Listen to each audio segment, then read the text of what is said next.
I'm standing in my kitchen at 6:30 in the morning, staring at a plate of perfectly arranged French toast, fresh berries, and what my daughter-in-law calls artisanal honey from that little market downtown.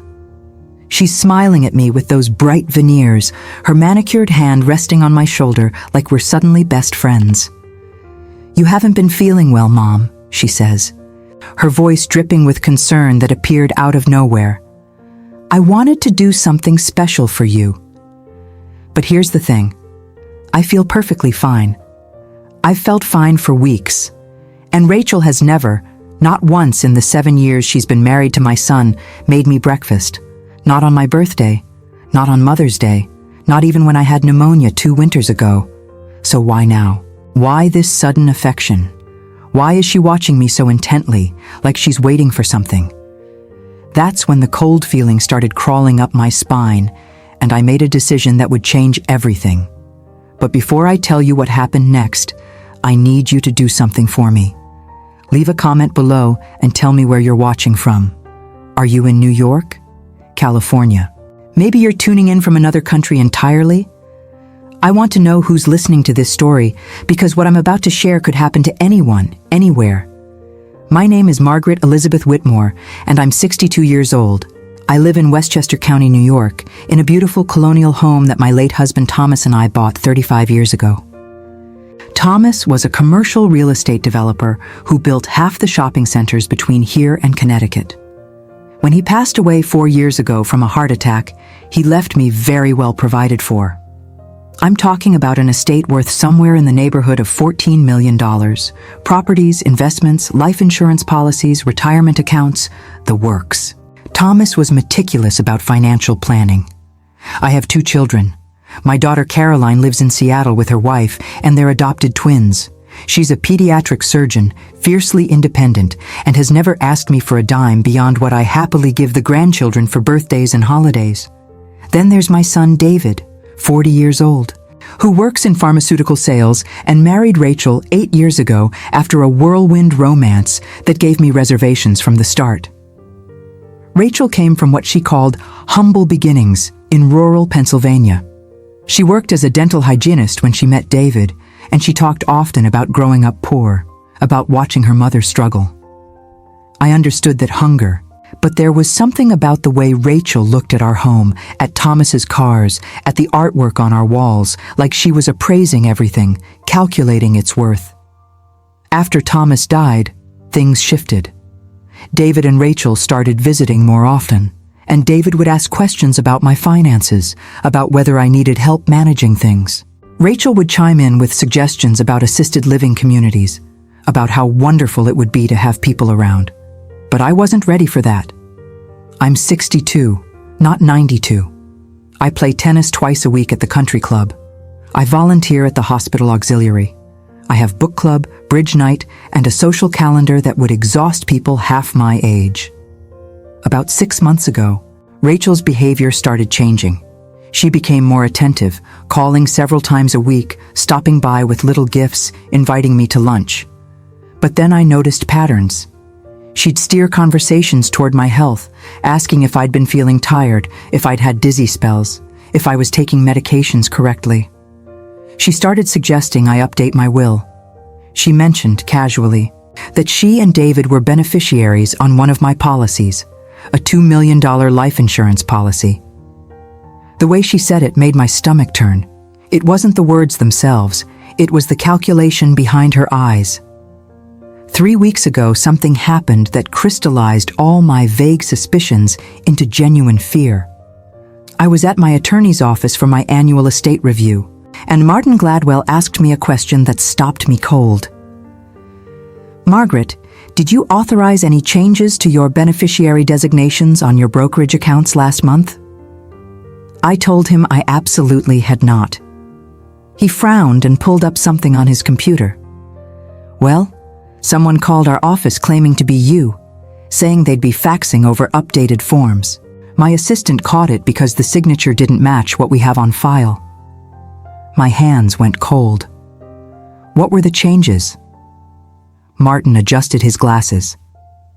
"The The form showed David Whitmore being added as a joint owner with rights of survivorship on your primary investment account, the one with approximately $4 million in assets.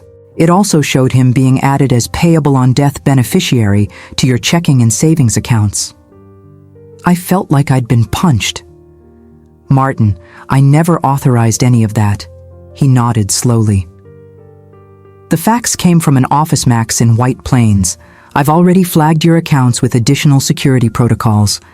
But Margaret, if someone tried once, they might try again." I drove home in a daze. Who would try to forge my signature? The answer seemed obvious, but I didn't want to believe it. That night, I couldn't sleep. I thought about all the small things I'd dismissed. Rachel's questions about my health, her sudden affection, the way she'd positioned herself to inherit that insurance policy. David's suggestions that I downsize. Had they been planting seeds, preparing people for some tragedy they were planning? I called my daughter Caroline in Seattle. I didn't tell her everything, but I asked if she'd noticed anything odd about David and Rachel lately. Caroline was quiet for a long moment. "Mom, I didn't want to say anything, but yes. Last time I was home, Rachel cornered me and asked if I knew how your estate was structured. She wanted to know if you'd split everything 50-50 between David and me. I told her that was between you and your attorney, and she got really defensive." Caroline paused. "Mom," it felt predatory, like she was sizing up an inheritance she hadn't received yet. I contacted Martin again and asked him to put additional safeguards on all my accounts. I changed the locks on my house and didn't give David or Rachel new keys. I told them I was having the security system upgraded. Rachel seemed annoyed, asking why I suddenly needed Fort Knox-level security. I also hired a private investigator named Daniel Torres, a former NYPD detective. I gave him everything: copies of the forged documents, Rachel's phone number, David's information. "I need to know if my son and daughter-in-law are planning something," I told him. "I need to know if I'm in danger." Daniel didn't judge me. "Mrs. Whitmore, your instincts are usually right in situations like this. Give me 2 weeks."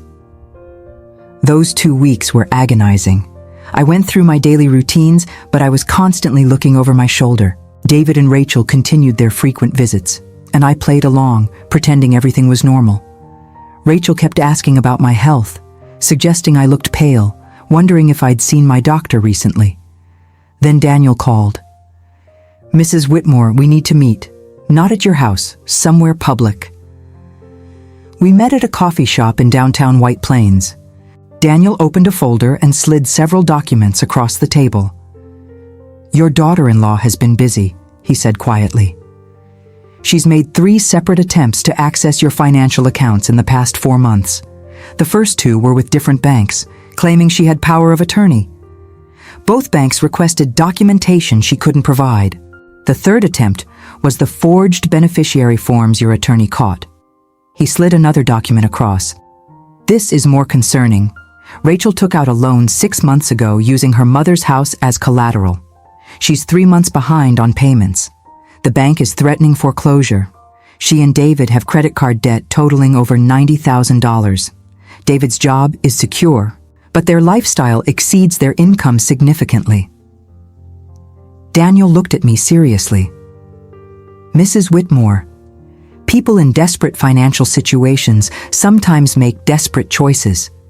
Combined with the insurance policy and her attempts to access your accounts, I'd say you have legitimate cause for concern." My throat tightened.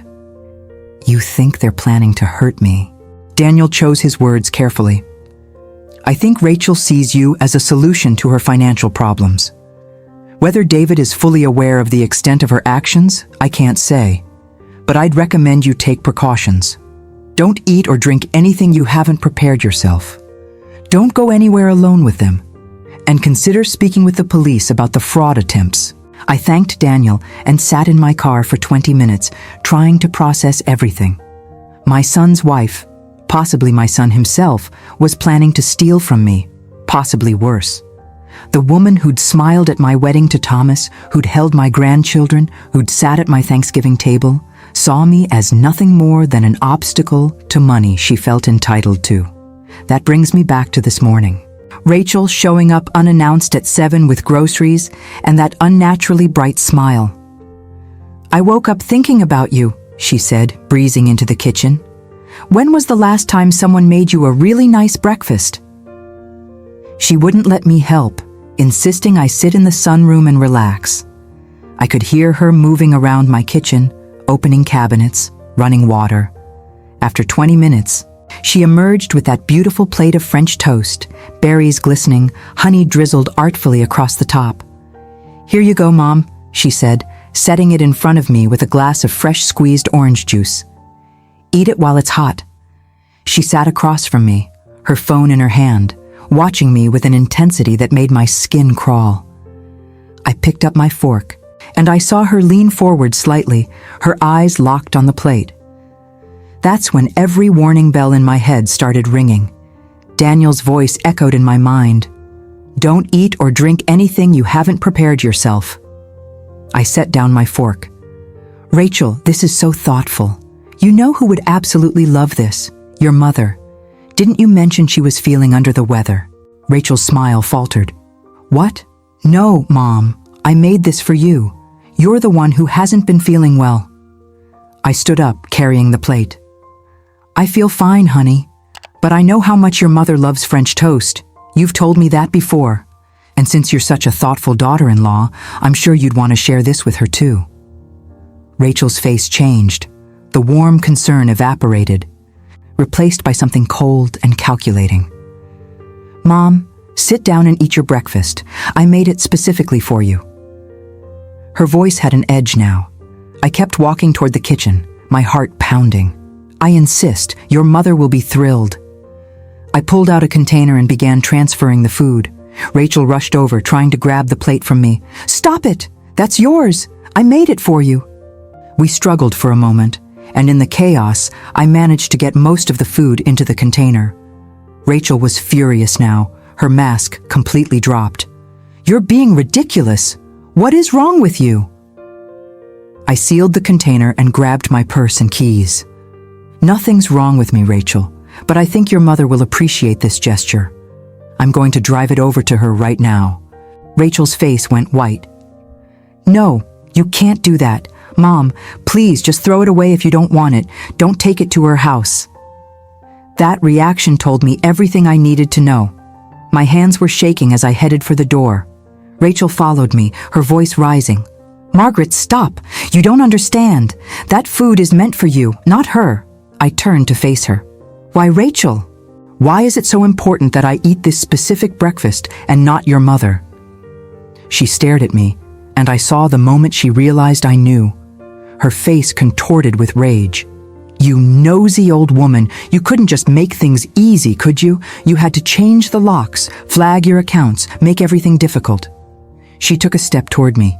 "Do you know how much money you're sitting on while we're drowning in debt? Do you know what it's like to watch you throw away money on country club memberships and charity galas while my mother's house is being foreclosed on?" I backed toward the door, my phone in my pocket. "So you decided to take what you thought you deserved? By forging documents? By what, Rachel? What did you put in that food?" She laughed, a bitter sound. "Nothing you could prove, just something to make you sleepy, confused. Something that would make the fall down the stairs look like an unfortunate accident. A woman your age, living alone in this big house. Dizzy spell, tragic ending. David and I would be devastated, of course. But we'd have the insurance money, the inheritance, and nobody would ask questions." I felt sick. "David knows about this?" Rachel shrugged. "David knows we need money. He knows his mother is being selfish, holding on to more than she could ever spend. He might not know the specific details, but he won't ask questions when you're gone and our problems are solved." She moved closer. "But now you've complicated things, Margaret. Now I have to figure out another way." That's when I pulled out my phone and held it up. "You mean another way that doesn't involve the police listening to your confession?" Rachel's eyes went wide as she saw the screen. I'd been recording since the moment she tried to stop me from taking the food. "You're recording me?" Her voice cracked. "You can't, that's not legal." I backed out the front door. Actually, New York is a one-party consent state, Rachel, and I'm one party to this conversation. I was already in my car, doors locked, engine running, when she burst out of the house screaming at me. I drove straight to the police station, that container of food on my passenger seat, and the recording on my phone. At the station, I asked for Detective Maria Ruiz, a woman I'd met through my volunteer work at the hospital. Maria listened to everything: the forged documents, Daniel Torres's investigation, the recording, Rachel's confession. She looked at the container of French toast. "Mrs. Whitmore, we need to test this, and we need to get your statement formally." Over the next several hours, I told them everything. Maria contacted Daniel Torres, Martin Gladwell, and even my daughter Caroline. They obtained a warrant for Rachel's phone records and found searches for untraceable substances, how to induce dizzy spells, and inheritance laws, New York. The food was tested. It contained a significant amount of benzodiazepines, enough to cause severe disorientation, drowsiness, and loss of coordination. Combined with my blood pressure medication, it could have been fatal. Even without that interaction, Rachel's plan was clear: drug me, wait for me to become unstable, and then arrange an accident that would look natural for a woman my age living alone. But here's the part that broke my heart. When they brought David in for questioning, he claimed total ignorance. He said Rachel had been handling their finances, that he didn't know about the debt, the forged documents, or her plan. But Maria showed him his text messages to Rachel. "Whatever you need to do, just handle it. I can't watch my mother hoard money while we lose everything." And another, "I don't want details. Just make it quick so she doesn't suffer." My son knew. Maybe he didn't know the exact method, but he knew his wife was planning something, and he gave his implicit approval. That knowledge felt like a physical wound. True to her word, I drove that container of food to Rachel's mother's house after leaving the police station. An officer accompanied me. Rachel's mother, Patricia, answered the door looking confused. When I explained what had happened, that Rachel had made me a breakfast that turned out to be dangerous, and that I'd wanted to make sure she knew, Patricia broke down. She told us that Rachel had been asking her to increase the insurance policy on her house, suggesting they make Rachel the beneficiary. "She said it was just in case something happened to me," Patricia sobbed. "But I'm only 65 and healthy." I didn't understand why she was so insistent. Patricia went to the police station with us and gave her own statement. It turned out Rachel had a history I didn't know about. A cousin who died under suspicious circumstances 10 years ago, leaving Rachel a small inheritance. The case had never been solved, but detectives in Pennsylvania agreed to reopen it with this new information. The arrest happened at my house. Rachel returned that evening, probably planning to claim I'd had some kind of episode, that I'd been confused and paranoid. Instead, she found police waiting. She tried to run, actually made it to her car before 2 officers stopped her. She screamed that I'd set her up, that I was a vindictive old woman who couldn't stand to see her son happy. But the evidence was overwhelming. The recording, the tainted food, the forged documents, her search history, David's text messages. David was arrested at his office the next day. The look on his face when they led him out in handcuffs. I saw it on the news, and something inside me shattered. That was my baby. The little boy I'd rocked to sleep, whose scraped knees I'd bandaged, whose college graduation had made me weep with pride, and he'd been willing to let his wife harm me for money. The trial took 8 months. Rachel's attorney tried to argue that she'd never actually harmed me, that it was all talk, that the substances in the food were meant to help me sleep because I'd mentioned insomnia. But the prosecution demolished that defense. They brought in pharmacological experts who explained that the amount found would have rendered me severely incapacitated. They presented the forged documents, the financial records showing Rachel's desperation, and the recording of her confession. Most damaging was her own search history. How long after suspicious circumstances can you claim life insurance and estate settlement timeline New York? David's trial was separate. His attorney tried to paint him as a man under financial stress who'd made some poor comments but hadn't actively participated in any plot. But those text messages told a different story. Just handle it. I don't want details. Make it quick. The jury saw a man who'd given his wife permission to harm his mother as long as he could maintain plausible deniability. Rachel was convicted of attempted assault, financial fraud, and conspiracy. She received 12 years. David was convicted of conspiracy and fraud, 8 years. During sentencing, the judge said something that stayed with me. The betrayal of a family member's trust, particularly when that family member is elderly and vulnerable, represents one of the most egregious violations of human decency. You didn't just attempt to steal money. You attempted to steal a life, and you tried to disguise murder as natural causes. That calculation and coldness deserves significant punishment. Rachel's mother, Patricia, testified against her own daughter. She told the court about the pressure Rachel had put on her regarding insurance policies, about conversations where Rachel had complained that old people hold on to money too long. Patricia was devastated, but she told me privately, "You saved my life too, Margaret. If she'd succeeded with you, I would have been next." The investigation expanded after Rachel's conviction. Pennsylvania authorities exhumed her cousin's body, the one who died 10 years ago under mysterious circumstances. They found evidence consistent with poisoning, though the case was complicated by time. Rachel was charged, but ultimately took a plea deal that added 5 years to her sentence rather than risk another trial. Caroline flew out from Seattle and stayed with me for 2 weeks after the trial.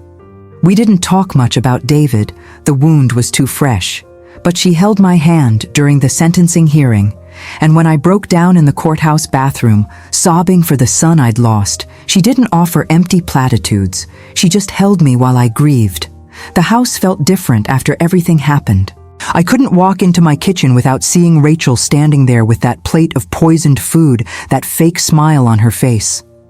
I couldn't sleep in my bedroom without thinking about how she'd planned for me to take a fatal fall down those stairs. For months, I jumped at every sound, checked every lock 3 times before bed, and couldn't eat anything I hadn't prepared myself while watching every step of the process. I sold the house 8 months after the trial.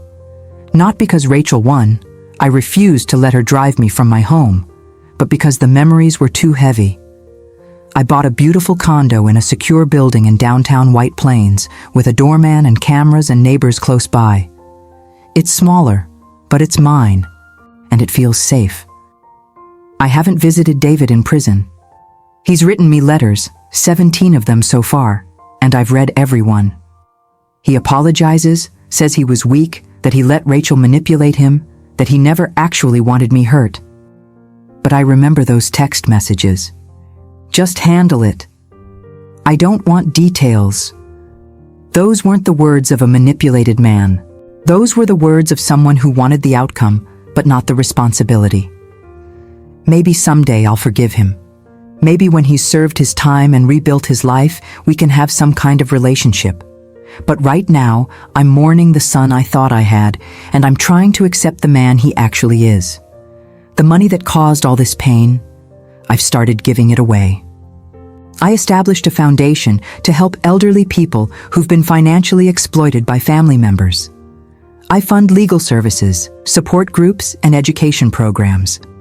Martin Gladwell helped me set it up, and we named it the Thomas Whitmore Foundation for Elder Protection after my late husband. I think he'd approve. I also created college funds for Caroline's twins, structured in a way that neither Caroline nor her wife can access until the children turn 18. Not because I don't trust Caroline, I do, completely.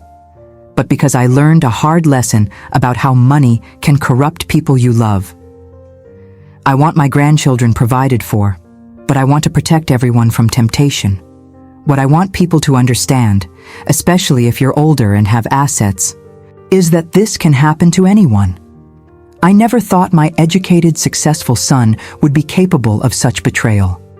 I never imagined that the woman who called me mom and smiled across my dining room table was calculating how quickly she could collect life insurance after my staged accident. But financial desperation does terrible things to people. It reveals who they really are. Trust your instincts. If something feels wrong, it probably is. If someone's behavior changes suddenly, if they're asking about your finances, your insurance policies, your will, pay attention. If they're pressuring you to change legal documents or suggesting you're not capable of managing your own affairs, get a second opinion from someone outside the family. And please, document everything. Keep records. Tell people you trust what's happening. Change your passwords. Put safeguards on your accounts. I was lucky because I had Martin Gladwell, because I hired Daniel Torres, because I trusted my gut and refused to eat that breakfast.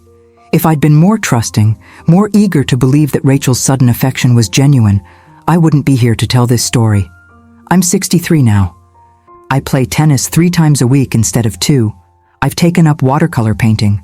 I travel with friends from book club. I video chat with Caroline and the twins every Sunday. My life is smaller than it was, smaller house, smaller family, but it's authentic. Nobody around me now is calculating my net worth or waiting for me to pass. The people in my life now genuinely care about me, not my bank account. Sometimes I think about that morning, standing in my kitchen with that plate of beautiful poisoned French toast. I think about how close I came to being a statistic, another elderly woman who fell down the stairs or had a dizzy spell while home alone. I think about how Rachel's plan might have worked if I'd been just a little more trusting, a little less observant, a little less willing to believe that my own family could betray me. But mostly I think about resilience, about how we survive things we never thought we could survive, about how pain transforms us but doesn't have to destroy us. I survived my son's betrayal. I survived my daughter-in-law's attempt on my life. And I'm not just surviving now. I'm actually living, maybe more fully than I did before. Because I know how precious and fragile life is. It's been 3 years since that morning in my kitchen. 3 years since I stood holding a plate of poisoned French toast and made the choice that saved my life. People ask me sometimes if I have regrets, if I wish I'd handled things differently, protected David somehow, given Rachel another chance to explain. The answer is always no. I protected myself, and in doing so, I protected other potential victims. That's not something I regret. Last month, something unexpected happened. I received a letter from Rachel's mother, Patricia. We'd stayed in touch sporadically after the trial. Brief phone calls on holidays, the occasional email. But this letter was different. Patricia wrote that she'd been diagnosed with early-stage Alzheimer's, and she wanted to make arrangements while she still could. She asked if I'd be willing to serve as her healthcare proxy and help oversee her care decisions. "You're the only person I trust not to have ulterior motives," she wrote. "You're the only one who understands what it's like to almost lose everything to someone you loved." I said yes. Patricia and I meet for lunch once a month now. We talk about our daughters, hers in prison, mine thriving in Seattle. We talk about the warning signs we both missed, the red flags we explained away because we wanted to believe the best in people we loved. Sometimes we cry together. Sometimes we laugh at the absurdity of becoming friends through such tragedy.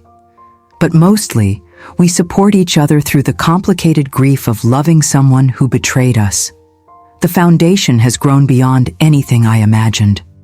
The Thomas Whitmore Foundation for Elder Protection now serves over 200 families a year across New York and Connecticut.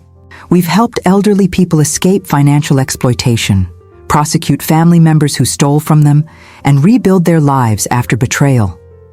We run support groups where survivors share their stories, and every time I attend, I'm reminded that I'm not alone in this experience. Elder financial abuse is an epidemic that nobody wants to talk about because it's so painful to acknowledge that our own children, our own family members, might see us as nothing more than assets to liquidate. I've become something of an advocate. I've spoken at senior centers, testified before state legislators about strengthening elder protection laws, and given interviews about my experience. It's not easy to tell strangers that my son conspired with his wife to harm me for money. But if my story prevents even one person from suffering what I almost suffered, then the embarrassment is worth it.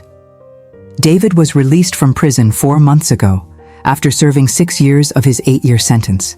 He got out early for good behavior and completing rehabilitation programs. He wrote to tell me he was being released, said he understood if I didn't want contact, but that he hoped someday we might talk. I didn't respond to that letter. I wasn't ready. Then 2 weeks ago, I saw him. I was leaving the farmer's market in White Plains, my reusable bags full of vegetables and fresh bread, when I looked up and there he was. Standing by a bus stop, thinner than I remembered, older, with gray in his hair that hadn't been there before. Our eyes met across the parking lot, and for a moment, neither of us moved. I saw him take a step toward me, then stop. He raised his hand in a small, uncertain wave. I stood there with my groceries, my heart pounding, looking at this man who was my son and also a stranger who'd once wished me gone. I didn't wave back, but I didn't run, either. I just looked at him for a long moment, really looked at him, and then I nodded once before getting in my car. It wasn't forgiveness, it wasn't reconciliation, but it was acknowledgement that he existed, that our story wasn't completely over, that maybe someday, years from now, we might find a way to talk, or maybe we won't. I'm learning to be okay with both possibilities. Rachel still has 9 years left on her sentence. She's filed 2 appeals, both denied. I don't think about her often anymore, which feels like a victory. She doesn't get space in my head rent-free anymore. She's just a woman who made terrible choices and is paying the consequences. Nothing more or less. Caroline visited last month with the twins, who are 8 now. We spent a week together at a lake house in the Adirondacks, swimming, playing board games, making s'mores by the fire. The kids don't know the full story of what happened with their uncle. Caroline told them that Uncle David made some bad choices and had to go away for a while. That's enough truth for now. Maybe when they're older, we'll tell them more. Or maybe we won't. That's one of the gifts of survival. You get to choose what stories to tell and when. My life now is quiet and full in ways that have nothing to do with money or status. I wake up in my sunny condo overlooking downtown White Plains. I make myself breakfast, always myself, always watching old habits die hard. And I read the newspaper on my balcony. I spend Tuesdays at the foundation office. Wednesdays I volunteer at the hospital. Thursdays are for tennis and lunch with friends. Fridays, I take watercolor classes at the community center. Weekends are for whatever brings me joy. Antiquing, visiting Caroline, attending concerts, or simply sitting in my favorite chair reading novels that make me think. I'm not the same woman I was 3 years ago. That Margaret was more naive, more trusting, more willing to explain away uncomfortable truths because the alternative was too painful. This Margaret knows that people are capable of anything when they're desperate. This Margaret trusts carefully and verifies everything. This Margaret doesn't apologize for protecting herself, for changing locks, for asking questions, for refusing to eat food that feels wrong. But I'm also more alive now, more present, more grateful for genuine relationships, for my daughter's fierce love, for Patricia's unexpected friendship, for the elderly people who come through our foundation and tell me that my story gave them courage to speak up about their own situations. I'm more aware that every morning I wake up is a gift that Rachel tried to steal from me. So that's where I am now, living in a smaller space but a bigger life, sleeping soundly in a secure building, playing tennis with women who like me for who I am, not what I have, building something meaningful with the money that almost got me killed. And occasionally, in quiet moments, I think about that plate of French toast and thank God for the instinct that made me refuse it, that made me see through the performance, that saved my life. If you're out there and you recognize yourself in any part of my story, if you feel unsafe, if you sense something's wrong, if people are suddenly interested in your finances or your health, please listen to that voice inside you. It's trying to protect you. Don't silence it because you want to believe the best in people. Believe the evidence instead. Trust yourself. Get help. Survive. That's what I did. And 3 years later, I'm still here to tell you about it. That's everything.